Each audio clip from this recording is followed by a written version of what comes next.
የዩኒቨርሲቲ መልቀቂያ ፈተና ኤግዚት ኤግዛም በ2023 ላይ ፈተና የወጣ አሁን በጋራ እንሰራለን። ሰላም እንደምን አላችሁ? ለዩቲዩብ ቻናሉ አዲስ የሆናችሁ ሰብስክራይብ፣ ላይክ እንድታደርጉ በዚህ አጋጣሚ ጠይቃችኋለሁ። ቪዲዮውን እስከ መጨረሻ ድረስ እንድትከታተሉ ጥያቄ አስተያየት ካላችሁ ደግሞ በኮሜንት ሴክሽን ላይ እንድታስቀምጡ ጋብዛችኋለሁኝ። አሁን ቀጥታ ወደ ጥያቄው መስራት ነው የምንሄደው። ጥያቄ 61 ማለትም ፓርት 7 ማለት ነው። 61ኛው ጥያቄ ላይ ነው ያቆምነው። ጥያቄው ምን ይላል? ዋት ኢዝ ዘ ሆስማን ቴስት ኢን ፓናል ዳታ ኢኮኖሜትሪክስ ይላል። ኤ አይደንቲፊኬሽን ቴስት፣ ቢ ቴስት ኦፍ ኮንተግሬሽን፣ ሲ ቴስት ኦፍ ስትራክቸራል ብሬክ፣ ዲ ስፔሲፊኬሽን ቴስት ነው የሚለው። እንግዲህ ይህ ጥያቄ ትኩረት የሚያደርገው ኳንቲቲ ሜተርስ ኢን ኢኮኖሚክስ ዊዝ አፕሊኬሽን ኢኮኖሜትሪክስ ፓርት 2 ላይ የሚገኝ ነው። ቻፕተር 4 ኢንትሮዳክሽን ቱ ፓናል ዳታ ሪግሬሽን ሞዴል ስንማር የምናገኘው ሀሳብ ነው። ወደ መፍትሄው ስንመጣ ፓናል ሪግሬሽን ሞዴልስ አር ቤዝድ ኦን ፓናል ዳታ. Panel data consists of observations on the same cross-section or individual units over several time periods. Despite their substantial advantage, panel data pose several estimation and inference problems. There are several estimation techniques to address one or more of these problems. The two most prominent are the fixed effect model and the random effect model or error component model. The Hussman specific test can be used to decide between the fixed effects model and the random effect or error component model. We can also use the Bruch-Pagan test to see if the error component model is appropriate. Despite their substantial advantage, panel data pose several estimation and inference problem ነው የሚለው። ስለዚህ ጠቅለል አድርገን ስንመለከተው ሀሳቡን ማለት ነው ስለ ፓናል ዴታ የሚያወራ ነው። ፓናል ዴታ እንግዲህ የሚገልጸው ጠቅለል አድርገን ማብራሪያውን ስንመለከት ማለት ነው የሚያወራን ስለ ይቅርታ አንድ ጊዜ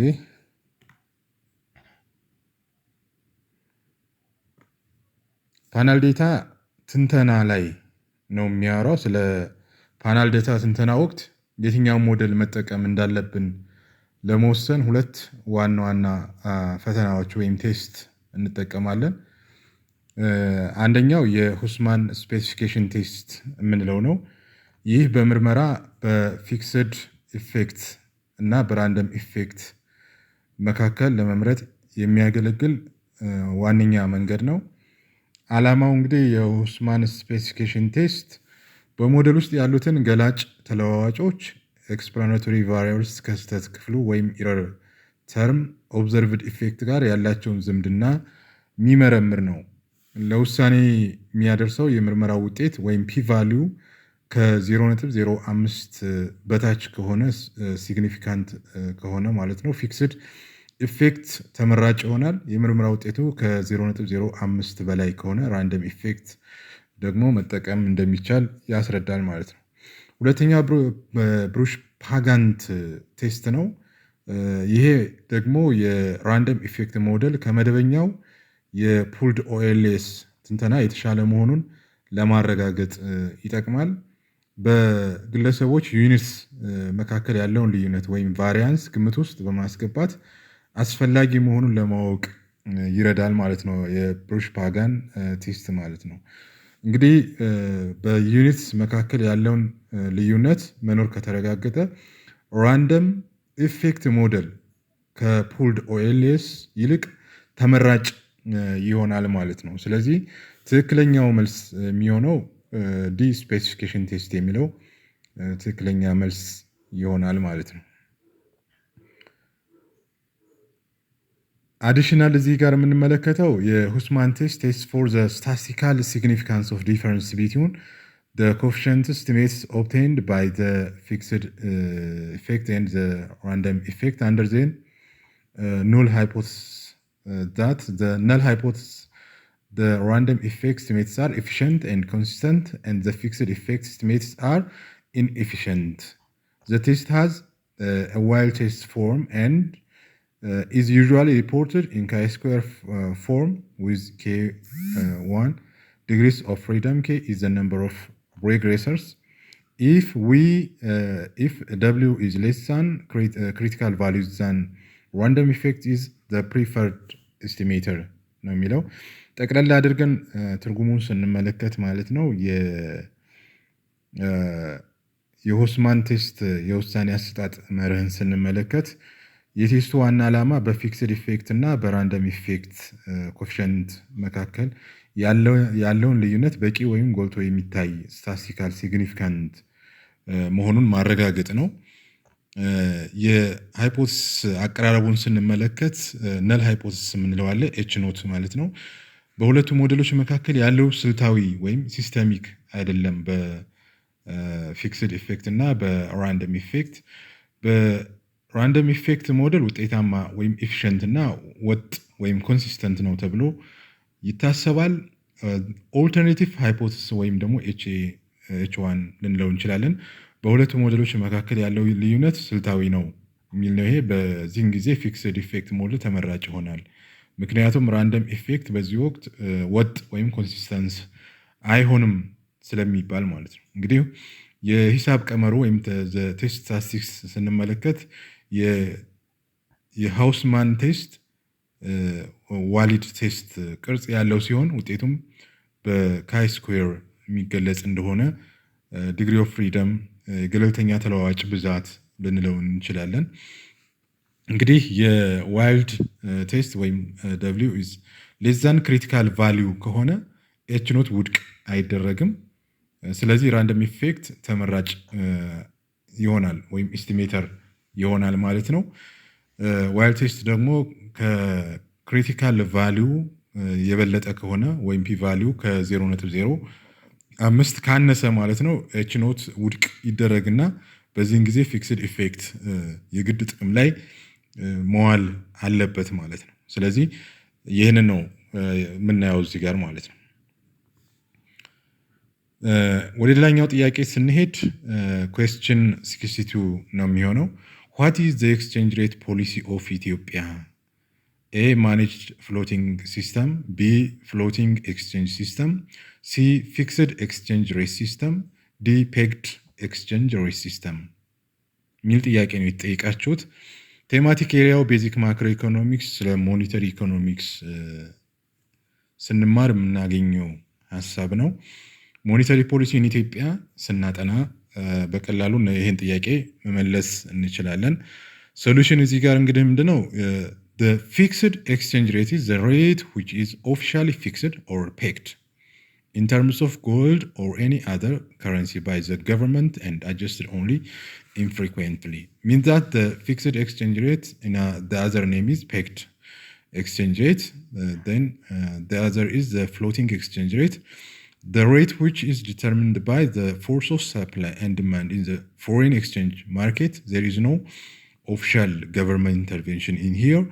Managed floating is the hybrid between the fixed exchange rate and the floating exchange rate system. It is characterized by some intervention in the exchange rate movement by the government of the country when a particular situation requires it. Currently, the exchange rate of the birr is determined by managed floating exchange rate system ነው። እንግዲህ ጠቅለል ያለውን ሀሳብ ከዚህ የምንረዳው ምንድን ነው ብለን ስንወስድ የምንዛሬ ተመን ስርዓቶች ወይም ኤክስቼንጅ ሬት ሲስተም የምንላቸው አንደኛው ቋሚ የምንዛሬ ተመን ወይም ፊክስድ ኤክስቼንጅ ሬት የምንለው ነው። መንግስት ወይም ማዕከላዊ ባንክ ወይም ብሔራዊ ባንክ ማለት ነው የምንዛሬ ዋጋው ምን ያህል መሆን እንዳለበት በይፋ ይወስናል ማለት ነው። ዋጋው ከወርቅ ወይም ከሌላ ጠንካራ የውጭ ገንዘብ ለምሳሌ ከዶላር ጋር እንዲቆራኝ ወይም ፔግድ ይደረጋል ማለት ነው። ለውጥ የሚደረገው በጣም አልፎ አልፎ በመንግስት ውሳኔ ብቻ ነው። የመንግስት ኢንተርቬን የሚያደርግበት ነው የቋሚ ምንዛሬ ወይም ፊክስድ የምንለው ማለት ነው። ነፃ ወይም ፍሎቲንግ ኤክስቼንጅ ሬት የምንለው ደግሞ የምንዛሬ ዋጋው ሙሉ በሙሉ በገበያው የፍላጎትና አቅርቦት ዲማንድ ኤንድ ሳፕላይ ብቻ ይወሰናል ማለት ነው። መንግስት ጣልቃ አይገባም። ዋጋው እንደ ገበያ ሁኔታ በየቀኑ ወይም በየሰዓቱ ሊቀያየር ይችላል፣ ሊጨምር ወይም ሊቀንስ ይችላል ማለት ነው። ሶስተኛው የቁጥጥር የሚደረግበት ግን ደግሞ ፍሎት የሚያደርግ ነው። ይህ በቋሚና በነፃ ገበያ ስርዓቶች መካከል ያለው ድብልቅ ወይም ሃይብሪድ ልንለው እንችላለን ስርዓት ነው። የምንዛሬ ዋጋው በገበያ እንዲወሰን ቢደረግም መንግስት ወይም ማዕከላዊ ባንክ የምንዛሬ ዋጋው በጣም እንዳይዋዥቅ ወይም ደግሞ ተፈላጊውን አቅጣጫ እንዳይሄድ ወይም እንዳይስት ማለት ነው አልፎ አልፎ ጣልቃ በመግባት ይቆጣጠራል ማለት ነው። ስለዚህ ባህሪው ምንድነው? እዚህ ጋር ደርቲ ፍሎት ተብሎም ይጠራል። ማኔጅድ በሌላ አባባል ደርቲ ፍሎት ተብሎ ይጠራል። ምክንያቱም ገበያው እንዲመራው ቢደረግም የመንግስት እጅ ስለሚኖርበት ነው የደርቲ ፍሎት ወይም ማኔጅድ ፍሎት የምንለው ማለት ነው። ፊክስድ በሌላ አገላለጽ ፔግድ ይባላል ማለት ነው። ስለዚህ ከዚህ አንጻር ትክክለኛው መልስ ለጥያቄው ማለት ነው ማኔጅድ ፍሎቲንግ ሲስተም በኢትዮጵያ ያለው የኤክስቼንጅ ሬት ሲስተም እንደሆነ መረዳት ይቻላል ማለት ነው። ወደ ሌላኛው ጥያቄ ስንሄድ ጥያቄ 63 ነው። What is the particular underlying assumption behind the application of macroeconomic household theory of fertility in low-income country as distinct from developed countries? A. Other factors being held constant. The desired number of children vary inversely with household income, education, and health. B. Children are considered as a special kind of good outside the basket of consumption goods. C. Children are considered as special kind of investment good. D. Fertility becomes independent area of decision outside of the rational economic response. የጥያቄ ትኩረት የሚያደርገው ቤዚክ ማክሮ ኢኮኖሚክስ ዲቨሎፕመንት ኢኮኖሚክስ ፓርቱ ፖፑሌሽን ግሮዝ ኤንድ ኢኮኖሚክ ዲቨሎፕመንት ስናጠና የሚገኝ ሀሳብ ነው። ወደ ሶሉሽን ስንመጣ ምንድነው እዚህ ጋር in the application of the microeconomic household theory of fertility, children are considered a special kind of consumption and in developing country, particularly low-income countries, investment goods that fertility becomes a rational economic response to consumers or families' demand for children relative to other goods. The usual income and substitution effect are assumed to be applied. That is, if other factors are here constant, the desired number of children can be expected to vary directly with the household income. This direct relationship may not hold for poor societies. It depends on the strength of demand for children relative to other consumer goods and the source of increased income such as female employment, inversely with the price or cost of children, and inversely with the strength of tastes for the other goods relative to children. ጠቅለል ያለውን ሀሳብ ከዚህ የምንረዳው ምንድነው ብለን ስንወስድ እንግዲህ ልጆች እንደ ኢንቨስትመንት children as investment good ምን ማለት እንደሆነ የሚያብራራ ነው። በዝቅተኛ ገቢ በሚኖር ማህበረሰቦች ውስጥ ማለት ነው ወላጆች ልጆችን እንደ ኢንቨስትመንት የሚያዩባቸው ሁለት ዋና ዋና ምክንያቶች አሉ። አንደኛው ላበር ኮንትሪቢሽን የጉልበት አስተዋጽኦ ምንለው ነው። ልጆች በግብርና ስራ ወይም በቤት ውስጥ ስራዎች ላይ በማገዝ ለቤተሰቡ ገቢ አስተዋጽኦ ያደርጋሉ። ሁለተኛው የእርጅና ዋስትና ወይም ኦልድ ኤጅ ሴኩሪቲ ምንለው ነው። ወላጆች በሚያረጁበት ወቅት ልጆቻቸው እንደሚረዷቸው ወይም እንደሚጦሯቸውና ዋስትና እንደሚሆኑላቸው ይጠብቃሉ ማለት ነው። ሁለተኛው አማራጭ ደግሞ የዋጋና የገቢ ተጽዕኖ ፕራይስ ኤንድ ኢንካም ኢፌክት ነው የምናየው እዚህ ጋር። የልጆች ፍላጎት በሌሎች ሸቀጦች ላይ እንደሚታየው በገቢና በዋጋ ላይም ይወሰናል ማለት ነው። የዋጋ ተጽዕኖም ሰብስቲቱሽን ኢፌክት የልጆች ዋጋ ሲጨምር ለምሳሌ የትምህርት፣ የጤና ወይም የእናቶች ልጆችን ለማሳደግ የሚሰዉት የስራ ሰዓት ኦፖርቹኒቲ ኮስት ሲጨምር የልጆች ፍላጎት ይቀንሳል ማለት ነው። የገቢ ተጽዕኖ ስናይ ደግሞ ኢንካም ኢፌክት ነው። የቤተሰብ ገቢ ሲጨምር የልጆች ፍላጎት ይጨምራል። ያ ማለት ልጅ የመውለድ ማለት ነው። ቢታሰብም በማደግ ላይ ባሉ ሀገራት ግን እናቶች ወደ ስራ ሲገቡ የልጆች ዋጋ ወይም ኦፖርቹኒቲ ኮስት አብሮ ስለሚጨምር የልጆች ቁጥር ሊቀንስ ይችላል የሚል ሀሳብ ነው ያለው። በጥቅሉ እንግዲህ ለጥያቄው ትክክለኛ መልስ ሊሆን የሚችለው children are considered as a special kind of investment of goods የሚለው ሲ ይሆናል ማለት ነው። ወደ 64ኛው ጥያቄ ስንሄድ what is the shortcoming of a new growth theory? It remains independent on a number of traditional neoclassical assumptions that are often adequate for LDCs or least developed countries. B. It solves the issue of diminishing marginal product of capital. C. It remains dependent on a number of traditional neoclassical assumptions that are often inadequate for least developed countries. It indigenizes technology. ጥያቄው እንግዲህ ዲቨሎፕመንት ኢኮኖሚክስ ግሮዝ ሞዴል ኤንድ ቲዮሪ ኦፍ ዲቨሎፕመንት ላይ የሚገኝ ነው። ስለ ኢንዲጂነስ ግሮዝ ቲዮሪ ኒው ግሮዝ ቲዮሪ ነው የሚባለው። ኢኮኖሚክ ግሮዝ ጀነሬትድ ባይ ፋክተርስ ዊዝን ዘ ፕሮዳክሽን ፕሮሰስ ኢንክሪዝ ሪተርን ኦር ኢንዲዩስ ቴክኖሎጂካል ቼንጅ ዛት አር ስተዲድ አዝ ፓርትስ ኦፍ ግሮዝ ሞዴል።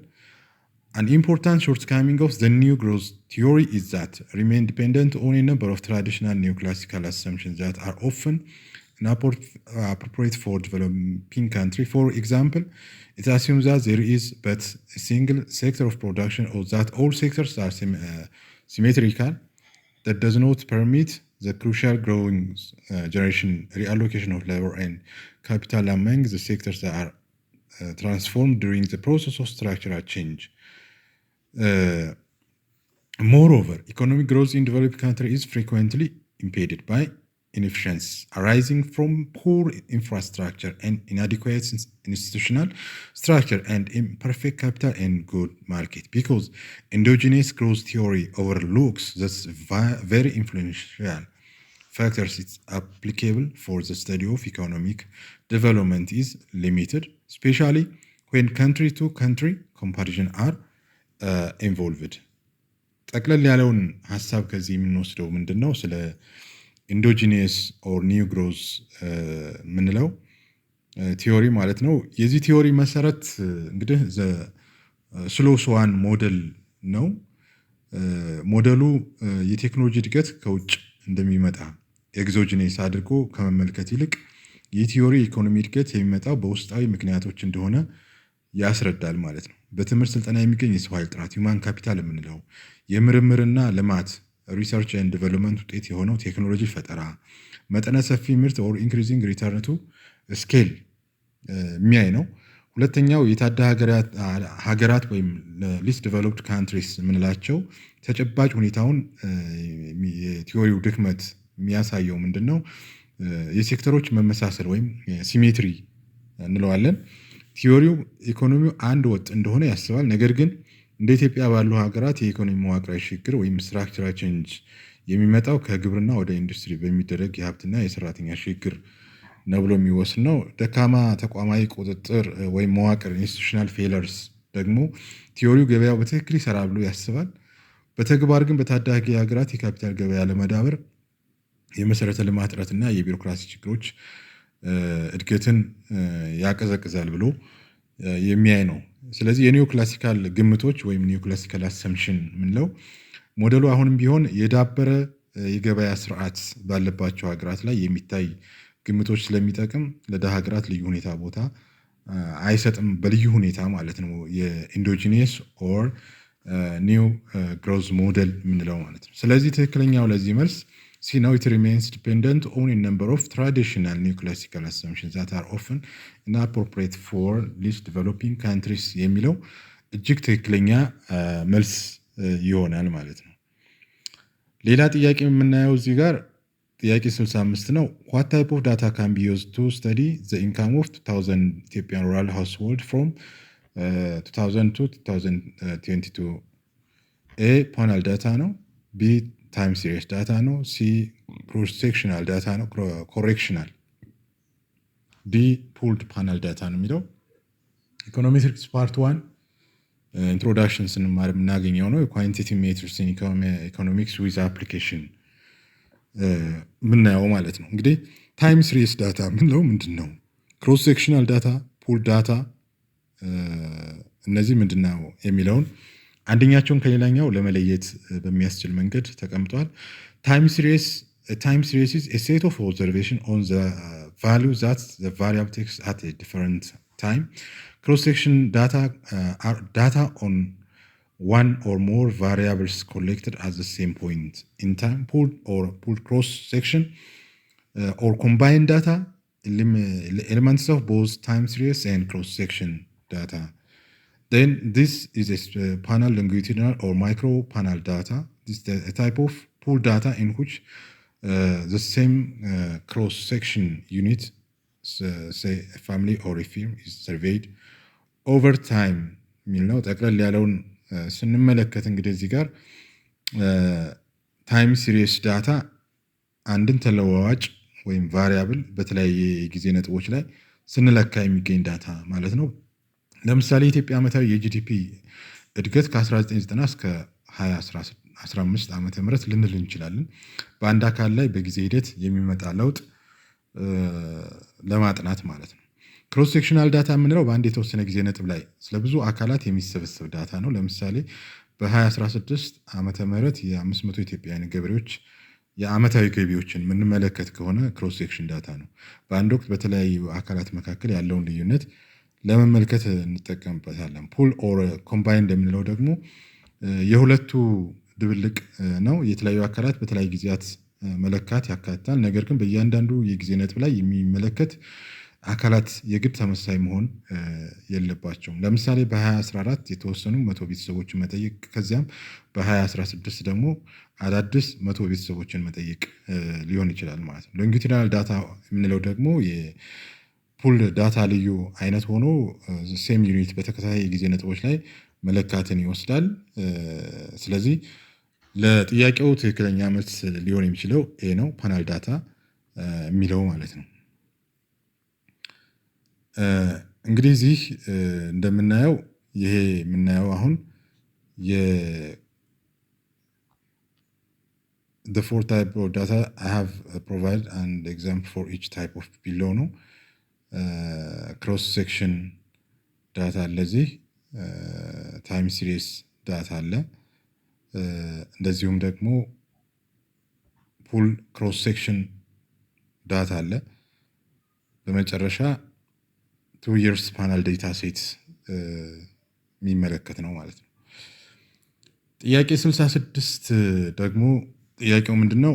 What will happen to the slope of the aggregate demand curve if money demand is more sensitive to given change in interest rate? A, the aggregate demand curve becomes steeper, reflecting output is not as such sensitive to change in the price level. B, the aggregate demand curve becomes flatter, reflecting output is as such sensitive to change in the price level. C, the aggregate demand curve becomes steeper, reflecting output is as such sensitive to change in the price level. The higher the amount of shift in the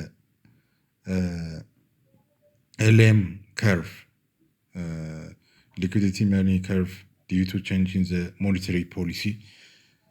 Basic macroeconomics part 1 aggregate demand and closed economy ስንማር የምናገኘው ጥያቄ ነው። እንግዲህ ጠቅለል ባለ ሁኔታ change in the price level affects the real money supply and thereby the rate of interest, and LM shift leftward and the rate of interest increases when the price level increases and the real money supply declines. Higher interest rates have smaller effect on equilibrium, and higher interest rates have large effect on equilibrium. ሞር ሴንሲቲቭ ይሆናል፣ ያኛው ሌስ ሴንሲቲቭ ይሆናል ማለት ነው። እንግዲህ ጠቅለል ያለውን ሀሳብ ከዚህ የምንወስደው ምንድን ነው? ኢንቨስትመንት ጋር የተያያዘ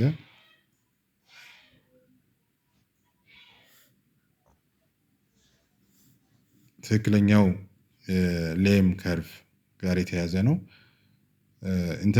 ኢንተረስት ሴንሲቲቪቲ ዲማንድ ፎር መኒ ኦልሶ አፌክትስ ዘ ቼንጅ ኢን አውትፑት ፎር ኤ ጊቨን ቼንጅ ኢን ፕራይስ ሌቭል ማለት ነው። ለጥያቄው ትክክለኛ መልስ ሲ ይሆናል ማለት ነው። አመሰግናለሁ።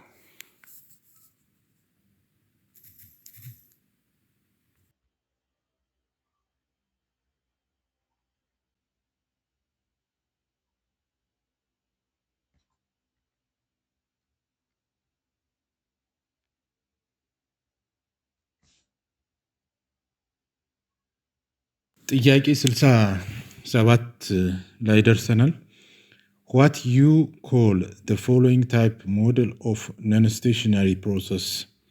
Yt which is equal to u plus yt minus 1 plus et which is 28.282 ሚል ጥያቄ ነው እዚህ የተሰጠው።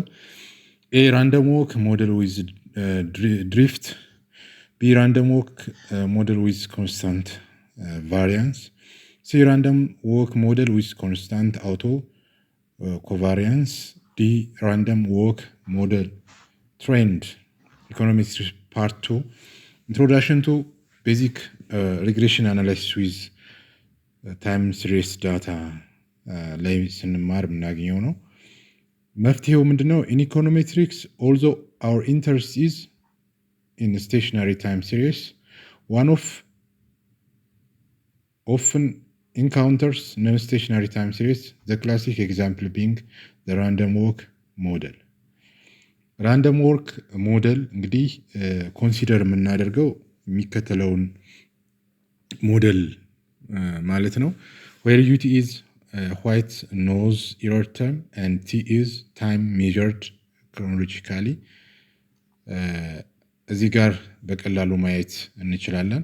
ፒውር ራንደም ወክ ዊዛውት ድሪፍት ይሄኛው የምናየው ነው። yt which is equal to yt minus 1 plus ut change in yt which is equal to yt minus 1 minus yt which is equal to yt constant mean change in variance ነው። ይሄ ራንደም ወክ ዊዝ ድሪፍት ስናይ ደግሞ በዚህ መልክ የምንመለከተው ነው። እንግዲህ ቤታ አለ እዚህ ጋር is known as a drift parameter ተቀላቅጧል። change in mean change in variance እና deterministic trend የምንለው ደግሞ ይሄኛው yt which is equal to beta 1 plus beta 2 times t plus ut የምንለው ነው። እዚህ ጋር is trend stationary process ይሆናል። ይሄኛው difference stationary process እና inflationary memory both are characterized by persistence of random shock ማለት ነው። በፒውር ራንደም ዎክ እና በራንደም ዎክ ዊዝ ድሪፍት ኦር ዊዛውት ድሪፍት መካከል ያለውን ግንኙነት ስናይ ማለት ነው። ስለዚህ ትክክለኛው መልስ ራንደም ዎክ ዊዝ ድሪፍት የሚለው ይሆናል ከዚህ ተነስተን ማለት ነው። ሌላ ጥያቄ when a country experience 68ኛ ጥያቄ ማለት ነው trade surplus a net capital outflow greater than 0, b net capital outflow equals 0, c net capital outflow less than 0, d saving less than investment. aggregate demand in open economy ስንማር ማክሮ ኢኮኖሚክስ ፓርቱ ቤዚክ ማክሮ ኢኮኖሚክስ ጽንሰ ሀሳብ ማለት ነው እናገኘው ሀሳብ ነው። ሶሉሽን እዚህ ጋር የምናየው ሴቪንግ ማይነስ ኢንቨስትመንት which is equal to net export trade balance net capital outflow ይሆናል ማለት ነው። this identity shows that an economy net export must always equal the difference between saving and its investment means SI is termed as net capital outflow or net foreign investment, domestic saving, less domestic investment. If saving investment and net export are positive, ምን ይሆናል? ይሄ ትሬድ ሰርፕለስ ይሆናል። if SI and net exports are negative, we say that trade deficit እንላለን።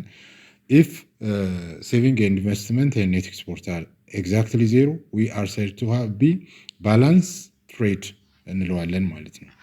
እዚህ ላይ ጠቅለል ያለውን ሀሳብ የምንረዳው ምንድን ነው? ማየት ያለብን ነገር ስለ ኤስአይ እና ካፒታል አውትፍሎ የተጣራ ካፒታል ፍሰት ምን ማለት እንደሆነ የሚያስረዳን ነው። እንግዲህ የንግድ ትርፍ ወይም ትሬድ ሰርፕለስ የምንለው ከሴቪንግ ማይነስ ኢንቨስትመንት ግሬተር ዛን ዜሮ ኦር ኔት ኤክስፖርት ግሬተር ዛን ዜሮ ከሆነ ነው። ሀገራት ማለት ነው ከምታወጣው ኢንቨስትመንት በላይ ትቆጥባለች ማለት ነው። ይሄ ትርፍ ቁጠባዋን ለቀሪው ዓለም ታበድራለች ወይም ኔት ሌንደር ማለት ነው። ወደ ውጭ የምትልከው ምርት ኤክስፖርት ከምታስገባው ደግሞ ይበልጣል ማለት ነው። ይሄ ፖዚቲቭ ከሆነ ሰርፕለስ እንለዋለን ማለት ነው። ከዜሮ የሚያንስ ከሆነ የንግድ ጉድለት ወይም ትሬድ ዴፊሲት እንለዋለን። ሴቪንግ ማይነስ ኢንቨስትመንት which is less than zero and net export is less than zero። እንግዲህ ሀገራት ከሚቆጥቡት በላይ ኢንቨስት ያደርጋሉ ማለት ነው። ለኢንቨስትመንት የሚጎድልን ገንዘብ ከዓለም ገበያ ኔት ቦሮወርስ መበደር ነው፣ ተበድሮ ማስገባት ነው። ስለዚህ የምታስገባው ማለት ነው ከምትልከው ደግሞ ይበልጣል ማለት ነው። ይሄ ኔጌቲቭ ከሆነ ትሬድ ዴፊሲት ወይም ጉድለት እንለዋለን። የተመጣጠነ ንግድ ወይም ባላንስ ትሬድ የምንለው ደግሞ በሴቪንግ እና ኢንቨስትመንት ሲቀነስ ዜሮ ከሆነ ወይም ኔት ኤክስፖርት ዜሮ ከሆነ ቁጠባና ኢንቨስትመንት እኩል ናቸው፣ የውጭና የገቢ ንግድም እኩል ናቸው ማለት ነው። ስለዚህ ለጥያቄው ትክክለኛ መልስ ኤ ኔት ካፒታል አውትፍሎ ኢዝ ግሬተር ዛን ዜሮ የሚለው ትክክለኛ መልስ ይሆናል ማለት ነው። 69ኛ ጥያቄ when a country currency depreciates, A. foreigners find that exports are cheaper and domestic residents find that imports from abroad are more expensive. B. foreigners find that exports are cheaper and domestic residents find that imports from abroad are also cheaper. C. domestic residents find that exports are cheaper and foreigners find that imports from abroad also cheaper. D. foreigners find that exports are more expensive and domestic residents find that imports from abroad are cheaper. የተሰጡ አማራጮች ናቸው። ባላንስ ኦፍ ፔመንት ኢንተርናሽናል ኢኮኖሚክስ ፓርት 2 ስንማር የሚገኝ ሀሳብ ነው። እንግዲህ ጠቅልል ያለውን ስንመለከት እዚህ ጋር the balance of payments account of a country legally indicates the monetary aspect of its foreign trade, export and import. Also exports earn from currency for country, whereas import imply the spend of foreign currency by the country. An increase in the value of the currency of a country makes its import cheaper and its export costlier or foreign countries. In such situation, imports increase and export decrease, this leading to trade deficit and favorable balance of payment. On the other hand, a decrease in the value of the currency of a country in terms of foreign currency makes important costly or for the local buyers and exports cheaper for a foreign buyers. In this situation, imports decrease and exports increase, this leading to trade surplus or favorable balance of payment. ምን ማለት ነው ይሄ ብለን ስንወስድ የገንዘብ ዋጋ መቀነስ ከዲቫሉዌሽን እና የንግድ ሚዛን ጋር በተያያዘ መንገድ ማለት ነው። አንድ ሀገር የገንዘቧን ዋጋ ስትቀንስ ዲቫሉዌት ስታደርግ ወደ ውጭ የሚላኩ ምርቶች ምን ይሆናሉ፣ ከውጭ የሚገቡ ምርቶች ምን ይሆናሉ የሚለውን በተገቢ መንገድ ማየት ያስፈልጋል። ወደ ውጭ የሚላኩ ምርቶች ለውጭ ሀገር ገዢዎች ርካሽ ይሆናሉ። ለምሳሌ ቀድሞ $1.50 ብር የሚገኝ ከነበረ አሁን በዶላር 100 ብር ካገኘ የኢትዮጵያ ምርት በግማሽ ዋጋ እያገኘ ነው ማለት ነው። ይሄ ኤክስፖርት እንዲጨምር ያደርጋል። ከውጭ የሚገኝ ምርቶች ኢምፖርት ለሀገር ውስጥ ገዢዎች ውድ ይሆናሉ።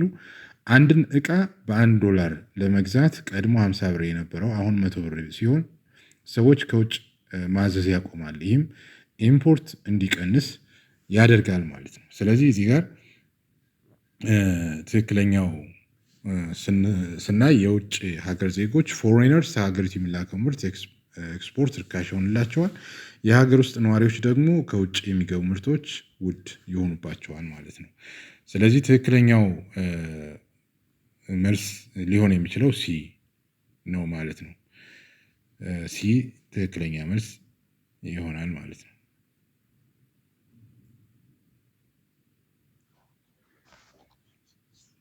ሰባ ለዛሬ የመጨረሻው ጥያቄ ነው የሚሆነው።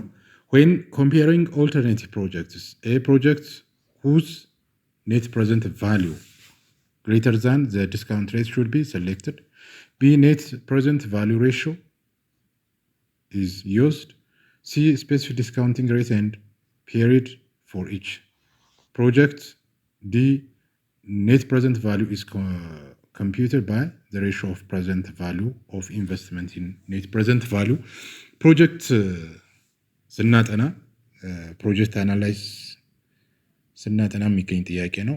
እንደ መፍትሄ ሊሆን የሚችለው the most widely used and straightforward discounting measure of a project worth is the net present worth or the net present value. Having set the discount rate, an investment project is deemed acceptable if the discount net benefit or benefit minus cost are positive or non-negative. If they are alternative projects, how do you select from available alternative projects? That means the net present value does not indicate the rate of return in the sense that it does not directly indicate the magnitude of investment that generates net present value. In here, if one of the several project alternatives has to be chosen, the project with the largest NPV should be selected, but we should know how much investment would be required to generate those positive net present values. If there are two or more alternates, the ratio of net present value and the present value of investment should be considered, and we get the net present value ratio when comparing alternative projects. Net present value ratio, which is equal to net present value divided by net present value investment ይሆናል ማለት ነው። እንግዲህ ትክክለኛው ጥያቄ መልስ ሊሆን ይችላል net present value ratio is used የሚለው ይሆናል። ግን ጠቅለል ያለ ማብራሪያ ስንመለከት ማለት ነው የፕሮጀክት መምረጫ መንገድ ነው ይሄ አሁን ኔት ፕሬዘንት ቫሊዩ የአንድ ፕሮጀክት ጠቅላላ ገቢና ወጪ ወደ ዛሬው የገንዘብ ዋጋ በመቀየር የሚሰላ ነው ኔት ፕሬዘንት ቫሊዩ የምንለው። ኔት ፕሬዘንት ቫሊዩ ከዜሮ ወይም የሚበልጥ ከሆነ ወይም ፖዚቲቭ ከሆነ ፕሮጀክቱ ተቀባይነት አለው ማለት ነው። ኔት ፕሬዘንት ቫሊዩ ደግሞ ከዜሮ የሚያንስ ከሆነ ፕሮጀክቱ ተቀባይነት የለውም ማለት ነው። ኔት ፕሬዘንት ቫሊዩ ድክመቱ ምንድን ነው ብለን ስንወስድ ስኬሉ ግምት ውስጥ አያስገባም። ለምሳሌ 1 ሚሊዮን ብር አውጥቶ 10,000 ብር ትርፍ ኔት ፕሬዘንት ቫሊዩ የሚያወጣ ፕሮጀክት እና 1,000 ብር አውጥቶ 10,000 ብር ትርፍ የሚያወጣ ፕሮጀክት እኩል ኤንፒቪ ቢኖራቸውም ውጤታቸው ግን እኩል አይደለም። ሁለተኛ የምናየው ኔት ፕሬዘንት ቫሊዩ ሬሽዮ ምንለው ነው። ይሄ በቀመር የተቀመጠ ነው። የኔት ፕሬዘንት ቫሊዩ ሬሽዮ which is equal to net present value over net present value investment ነው። የዚህ ደግሞ የተለያዩ ኢንቨስትመንት መጠን ያላቸውን ፕሮጀክቶች ለማወዳደር እንጠቀምበታለን። የፕሬዘንት ኔት ፕሬዘንት ቫሊዩ ሬሽዮ ማለት ነው። ጠቅለል ሲደረግ እዚህ ጋር የምናየው ምንድነው ትክክለኛው መልስ ቢሆኑ ምክንያቱ ለጥያቄው መነሻ የሆነው ከአማራጭ ፕሮጀክቶች ውስጥ አንዱ እንመርጣለን የሚለው በመሆኑ ከፍተኛ የትርፍ ጥምርታ ወይም ፕሮፊታቢሊቲ ያለውን ለመለየት ምን እንጠቀማለን? ኔት ፕሬዘንት ቫሊዩ ሬሽዮ ተመራጭ ይሆናል ማለት ነው። ስለዚህ በአጠቃላይ ፕሮጀክቶችን ስንመርጥ በዚህ አይነት መንገድ መመልከት እንደምንችል የሚያስረዳ ነው። ስላዳመጣችሁኝ እጅግ አድርጌ አመሰግናለሁ።